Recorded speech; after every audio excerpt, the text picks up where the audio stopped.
première année de Belshazzar, roi de Babylone, Daniel eut un songe et des visions de son esprit pendant qu'il était sur sa couche. Ensuite, il écrivit le songe et raconta les principales choses.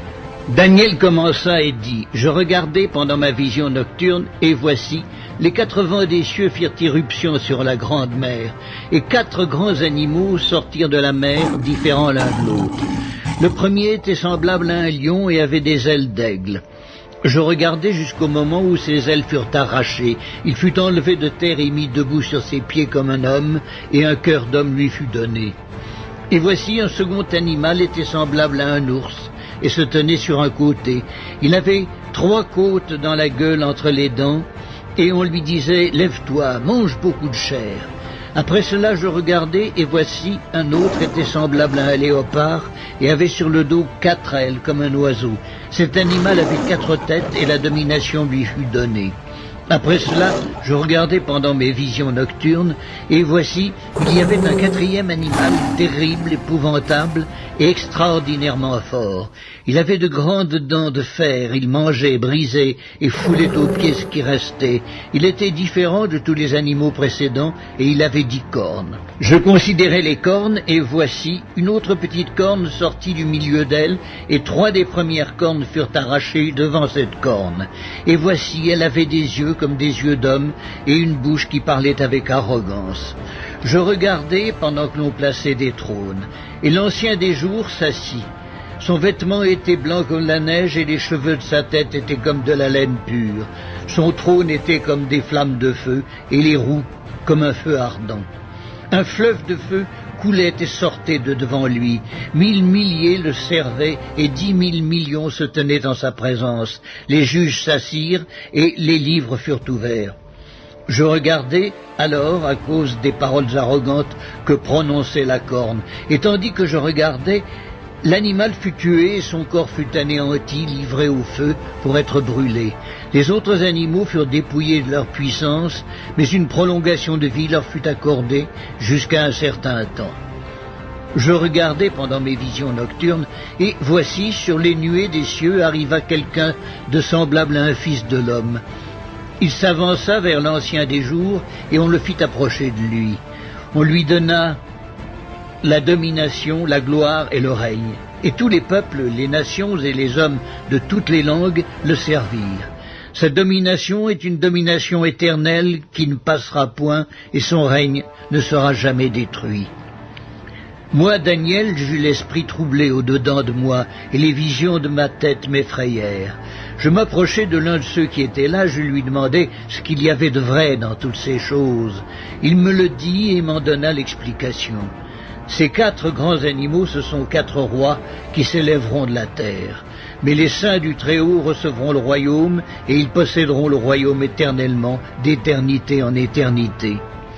Ensuite, je désirais savoir la vérité sur le 4e animal, qui était différent de tous les autres, extrêmement terrible, qui avait des dents de fer et des ongles d'airain, qui mangeait, brisait et foulait aux pieds tout ce qui restait.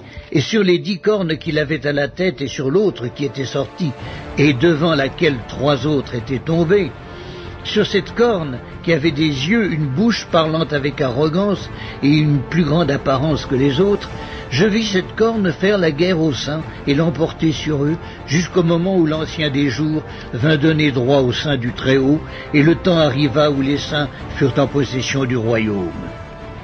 Il me parla ainsi. Le 4e animal, c'est un 4e royaume qui existera sur la terre, différent de tous les royaumes, et qui dévorera toute la terre, la foulera et la brisera. Les 10 cornes, ce sont 10 rois qui s'élèveront de ce royaume. Un autre s'élèvera après eux, il sera différent des premiers, et il abaissera 3 rois. Il prononcera des paroles contre le Très-Haut, il opprimera les saints du Très-Haut, et il espérera changer les temps et la loi. Et les saints seront livrés entre ses mains pendant un temps, des temps, et la moitié d'un temps. Puis viendra le jugement, et on lui ôtera sa domination, qui sera détruite et anéantie pour jamais. Le règne, la domination et la grandeur de tous les royaumes qui sont sous les cieux seront donnés au peuple des saints du Très-Haut. Son règne est un règne éternel, et tous les dominateurs le serviront et lui obéiront. Ici finirent les paroles.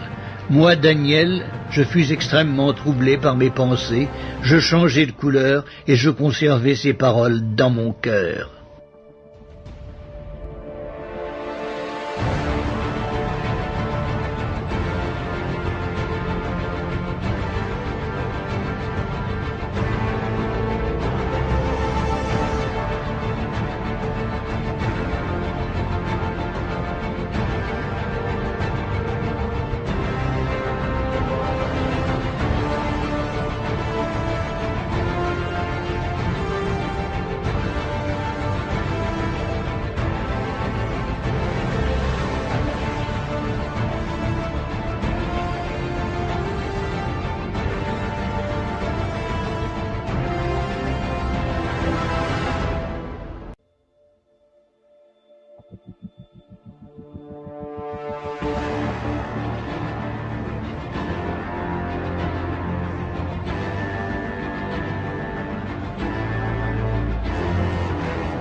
Un de leurs secrets les mieux gardés et un de leurs atouts majeurs est leur projet ultra secret Monarque, contrôle de la pensée. Ce programme est le fondement même du nouvel ordre mondial. On l'appelle aussi marionnette ou imperial conditioning. Le projet dans son ensemble traite de manipulation mentale. Une personne qui a été soumise à ce conditionnement devient un agent dormeur, qui peut être activé à tout moment, pour commettre les actes les plus terribles, à l'aide d'un mot-clé. Il est très difficile de les repérer, pour la bonne raison que personne ne se doute de leur existence. Un des programmeurs les plus compétents et les plus tristement célèbres est le docteur Joseph Mengele, un génie sans scrupules. C'est à lui que l'on peut attribuer la paternité du projet Monarque. Le projet Paperclip avait permis, sous la houlette d'Alain Dulles, de récupérer des scientifiques nazis après la Deuxième Guerre mondiale. Ces scientifiques ont été intégrés au projet Monarque par la CIA, pour travailler sur l'utilisation de la chimie et son influence sur le psychisme. Les Américains venaient de démarrer le projet MK-Ultra. À la fin de la guerre, Joseph Mengele a pris le chemin des États-Unis, encadré par la CIA. Aux yeux de l'opinion publique, il avait fui vers l'Amérique du Sud, mais il y a eu beaucoup de désinformation à son sujet. La CIA a orchestré une campagne de désinformation quand en 1985, ceux qui étaient à sa recherche ont trouvé sa trace, faisant croire que l'on avait découvert son cadavre à Ambu, au Brésil. Les spécialistes de la désinformation ont affirmé que l'ADN prélevé sur Mengele correspondait à celui de son fils Rolf. Officiellement, il était mort et les recherches ont cessé. À l'Institut de médecine Kaiser Wilhelm, Mengele avait fait des expériences cruelles sur des milliers de jumeaux et autres êtres innocents. Beaucoup de fondations des Illuminati ont participé aux expériences de Mengele. Il avait commencé ses expériences dans le camp de concentration d'Auschwitz, où il disposait également de milliers de victimes. Il travaillait sur les multiples formes de la douleur. Son objectif était de créer un esclave parfait dont il pouvait contrôler les pensées. Des tableaux étaient constitués, qui indiquaient précisément les doses de torture, les traumatismes que l'on devait infliger pour obtenir des esclaves de la pensée. À la fin de la guerre, Mengele en savait beaucoup sur les services que l'on applique aux êtres humains pour les rendre obéissants. Il a disparu d'Auschwitz au mois de janvier 1945, plusieurs mois avant la capitulation allemande. Les Illuminati l'ont fait discrètement entrer aux États-Unis, afin de profiter de ses connaissances extraordinaires sur la programmation du cerveau et de continuer ses expériences funestes, à grande échelle, pour promouvoir le nouvel ordre mondial. La première partie du projet Monarque a commencé au début des années 1950. Ce projet ultra secret était chapeauté par un département entier de la CIA. Les 3 corps d'armée, l'armée de terre, la Navy Air Force y ont pris part. Beaucoup de personnes ont collaboré à ce projet, sans savoir ce qu'était l'objectif ultime de leurs travaux et ce qui s'est ensuite produit dans la réalité. Quand le projet a démarré, le responsable était des Illuminati. Les 4 cerveaux de l'opération étaient le Dr Green, il s'agissait en fait de Mengele lui-même, du Dr White, le Dr Ewen Cameron, du Dr Black, le Dr Edumel, et du Dr Blue, le Dr Henry Schmuller. Le cerveau d'un esclave est programmé comme un ordinateur, pas à pas. La méthode consiste à implanter dans le cerveau une sorte d'ordinateur, que le cerveau finit par réguler lui-même. Le psychisme humain est capable de contenir plusieurs personnalités. On peut implanter des comportements conditionnés qui créent des doubles personnalités, des alternates personalici, que l'on appelle des alters. L'esclave a dans son cerveau des alters qui peuvent être nombreux. Ces alters vivent dans 2 mondes, d'un côté le monde réel, de l'autre leur monde personnel, pathologique. À l'aide de la programmation, on peut rendre ce monde d'illusion plus fort, plus vrai que la réalité. L'alter est une victime insignifiante à l'intérieur d'un système diabolique gigantesque. Au résultat, aucun alter ne représente le tout, seulement le petit rouage d'une machine énorme. Il est évidemment impossible qu'un si petit rouage au milieu de milliers d'autres puisse se rebeller contre l'oppression qu'il subit. Un alter n'a pas le droit de suivre un autre chemin que celui qui lui a été attribué. S'il essaie d'échapper à son conditionnement, on l'expose à des démons, des pièges, des labyrinthes et des tunnels. La raison principale du succès de la manipulation mentale réside dans le fait que l'on peut créer plusieurs alters qui prennent en charge les fonctions physiques, sans qu'un alter ne connaisse l'existence des autres. Chaque alter dispose d'un code de programmation personnelle qui peut être déclenché à tout moment. La mémoire correspondante est activée. Il y a des alters de toutes sortes. Ceux que l'on appelle les alters delta sont ceux qui commettent des attentats. Ce sont des esclaves, dont le seul objectif est de tuer des gens. John F. Kennedy et son frère, Marilyn Monroe, Martin Luther King, parmi beaucoup d'autres, ont été les victimes de ces alters delta. La méthode de manipulation mentale de personnes marginales, qui font le sale boulot des conspirateurs, rend pratiquement impossible toute tentative de remonter jusqu'au vrai donneur d'ordre, surtout quand les fonctionnaires enquêteurs sont aux ordres des Illuminati. L'alter bêta se consacre à l'espionnage et au chantage.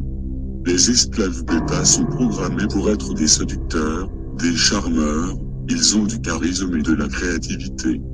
Les responsables politiques et ceux qui ont un grand pouvoir sont souvent approchés par des esclaves bêta. Pour faire apparaître différentes personnalités chez un individu, le projet Monarque applique une manipulation mentale qui est basée sur des expériences traumatisantes. Les traumatismes infligés dépendent de l'objectif recherché et agissent sur l'individu comme une expérience qu'il ne pourra pas oublier. L'esprit humain crée des mécanismes de défense autour de l'expérience traumatisante. Il lui permet d'occulter ce que son esprit ne peut supporter. Ces protections protègent celui qui a programmé l'esclave, car la personnalité apparente de l'esclave ne sera pas consciente de ce que contient son inconscient. Ce bouclier de protection permet à l'esclave de mener une vie normale, sans être découvert par ceux qui l'entourent. L'objectif principal du projet Monarque est de créer des personnes qui ne se font pas remarquer en public et qui peuvent être activées à tout moment. Même s'il existe des variantes du projet Monarque initial qui sont appliquées aux adultes, la manipulation et le contrôle de la pensée commencent à l'âge de 6 ans. L'ancien illuminé Cisco Whaley a coécrit le livre « La formule des Illuminati pour créer un esclave de la pensée indétectable » Clacama, 1996. Il explique que ce n'est pas par hasard que l'on agit sur des nourrissons de quelques mois et des enfants jusqu'à l'âge de 6 ans. On se sert de jeunes esprits que l'on peut encore influencer. Quand un enfant a été éduqué d'une certaine façon, il sera très difficile de modifier sa personnalité ultérieurement. Selon Whaley, il faut faire une grande différence entre les esclaves monarques de la hiérarchie et les esclaves monarques qui ne sont pas membres de la hiérarchie. Ils ne sont pas programmés de la même manière. Les premiers ont été choisis avant leur naissance. Tout dépend de leur position dans la hiérarchie. Les enfants ont été créés au cours de rituels précis et leur vie entière sera déterminée par les sinistres objectifs des Illuminati. Leur rôle d'esclave est de remplir certaines tâches. Ils sont programmés de façon multifonctionnelle, on s'en sert aussi pour programmer d'autres esclaves. Des femmes et des hommes de l'organisation seront toute leur vie à leur côté pour programmer leur destinée. Les Illuminati programment ainsi grand nombre d'enfants qu'ils ont besoin de l'aide de tous leurs disciples. À l'heure actuelle, ce sont la 2e et 3e génération d'esclaves qui s'occupent de la programmation. Ceux qui ont été programmés au départ sont ceux qui font le travail maintenant. Les esclaves qui ne font pas partie de la hiérarchie ne sont pas très importants aux yeux des Illuminati. On s'en sert pour des sabotages, entre autres. Une fois qu'ils ne sont plus utiles, on les fait disparaître prématurément. Où elle explique d'où viennent ces êtres humains. Il parle de parents du tiers-monde qui vendent leurs enfants et de sociétés d'adoption auprès desquelles les Illuminati se procurent les nourrissons et les jeunes enfants. Les enfants vivent dans des institutions ou chez leurs parents adoptifs, dans des orphelinats ou protégés par des gardiens et des tuteurs. Comme ils ne sont pas entourés de membres de leur famille, on peut les vendre facilement. Beaucoup d'enfants destinés au projet Monarque sont éduqués par des éleveurs sataniques. Les éleveurs sont principalement des femmes qui ont été programmées. On leur dit que c'est un grand honneur pour elles de sacrifier leur propre enfant. Certaines femmes sont enfermées et ne servent que pour mettre l'enfant au monde.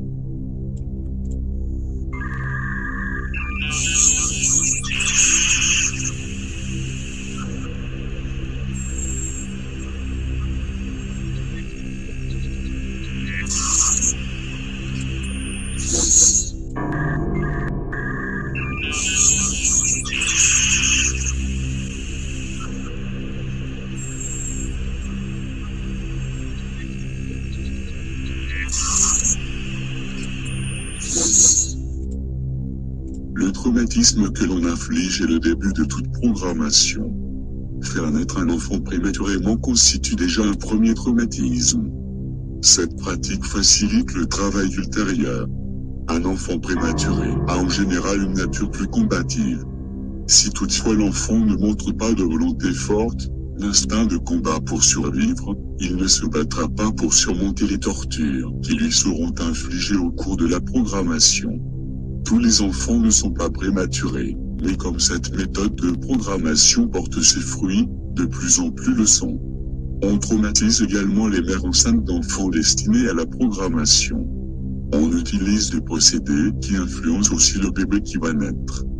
Pour renforcer le côté combatif de l'enfant, on torture les bébés à l'intérieur du ventre avec des aiguilles que l'on introduit à travers le ventre de la mère. Le petit organisme subit des blessures nombreuses. Quand le nouveau-né sort du ventre de sa mère, la première personne qu'il voit est quelqu'un qui s'occupera activement de sa programmation. Les premiers 18 mois, les rapports entre cette personne et l'enfant seront marqués par la tendresse et l'affection. De cette façon, on établit un rapport de confiance. Cette relation étroite et apparemment empreinte d'amour est primordiale pour une programmation efficace. Elle permettra de scinder la personnalité, après que le traumatisme originel aura été infligé. La scission de la personnalité se produit quand l'enfant se trouve confronté à deux opinions qui sont incompatibles. Après avoir été abreuvé d'amour et d'affection, on lui retire tout ce qui lui fait du bien. On l'enferme dans une cage et on lui administre des électrochocs. Les facultés sensitives de l'enfant sont saturées. Il finit par ne plus rien ressentir. On arrête de la nourrir, on ne l'habille plus, on le maintient dans un environnement froid. Quand l'enfant retrouve son maître, après toutes ces souffrances, qui peuvent durer plusieurs jours, il est très excité. Quelqu'un est là pour l'aider, apparemment.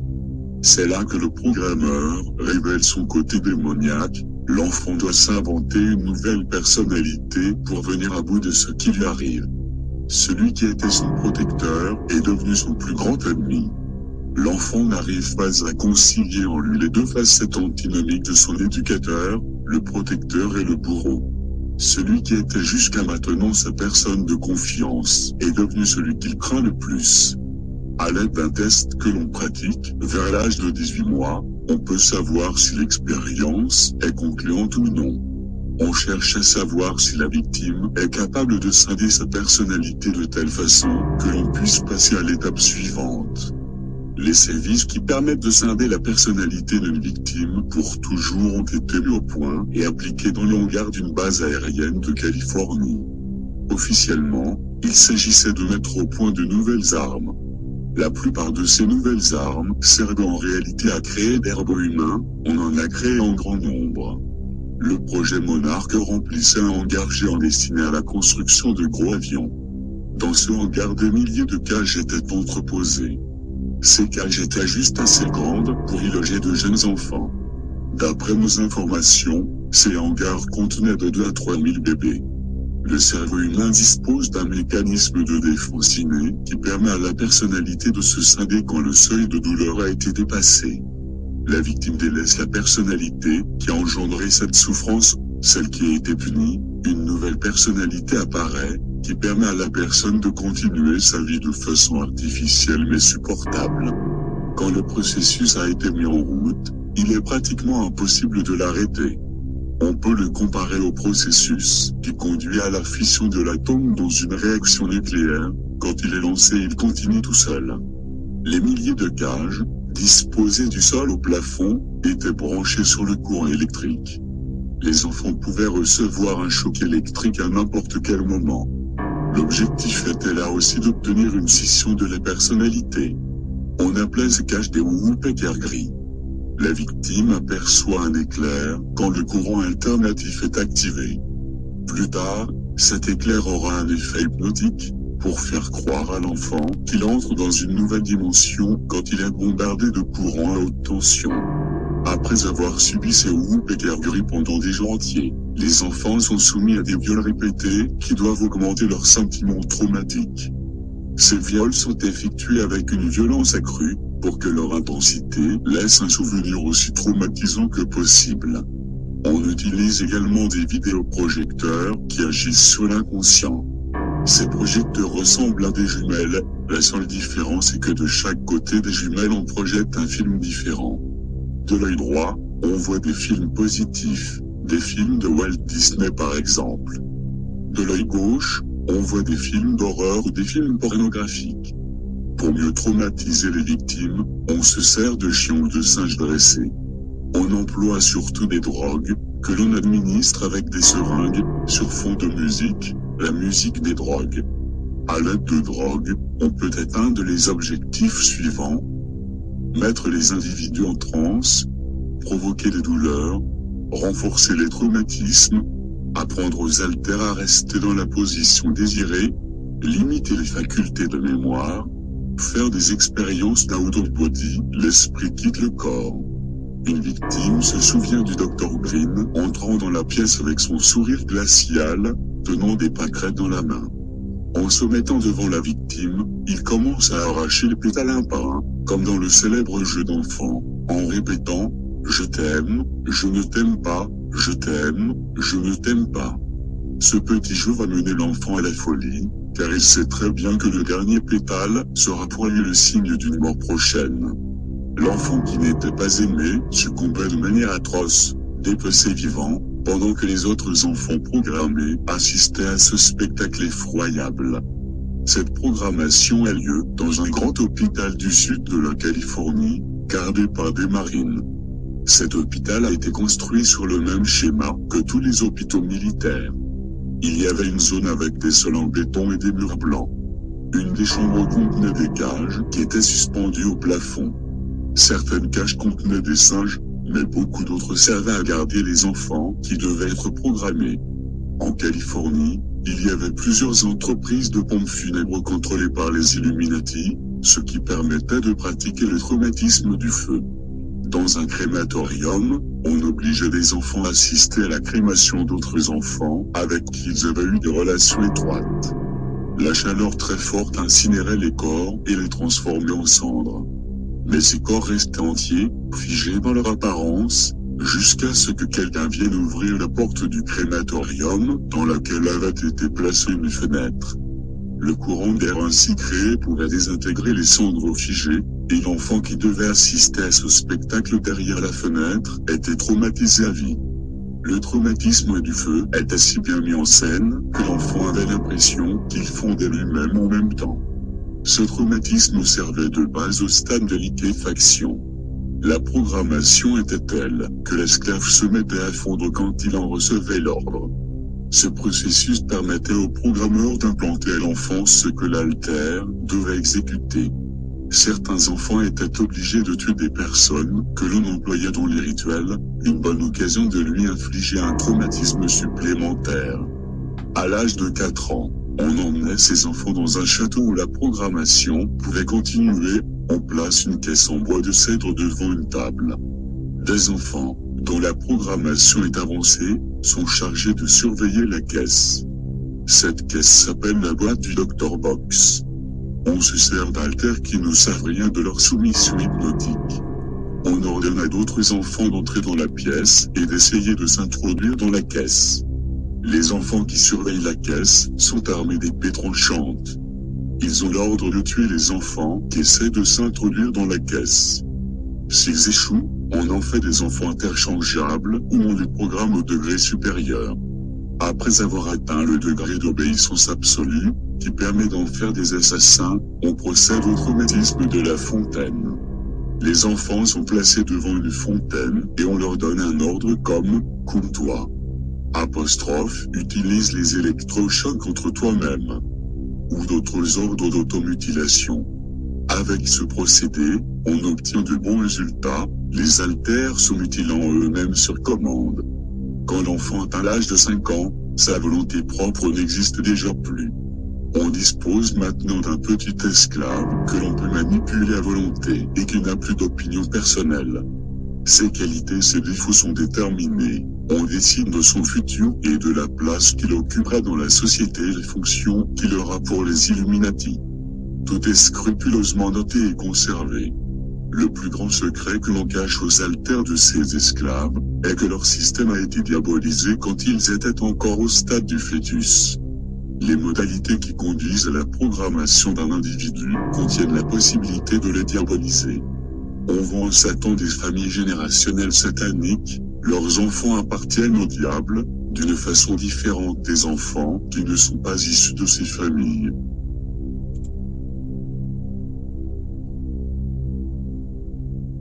Une partie de la programmation des descendants générationnels sataniques consiste à projeter des forces démoniaques sur la personne et à la faire participer à des rituels sanguinaires pour attirer les démons les plus puissants. Les rituels qui conduisent à diaboliser un fœtus s'appellent « rituel de l'enfant de lune ». La création d'enfants de lune relève des plus hauts grades de magie noire dans le cercle des Illuminati. La pensée qui sous-tend la création de ces enfants de lune est de pouvoir emprisonner une âme parfaite à travers la magie noire. À ce degré élevé de magie, des sacrifices humains et animaux sont toujours exigés. Il est important de savoir que le contrôle de la pensée fera intégralement partie de la vie d'un enfant satanique. Il ne sera jamais à l'abri d'abus divers.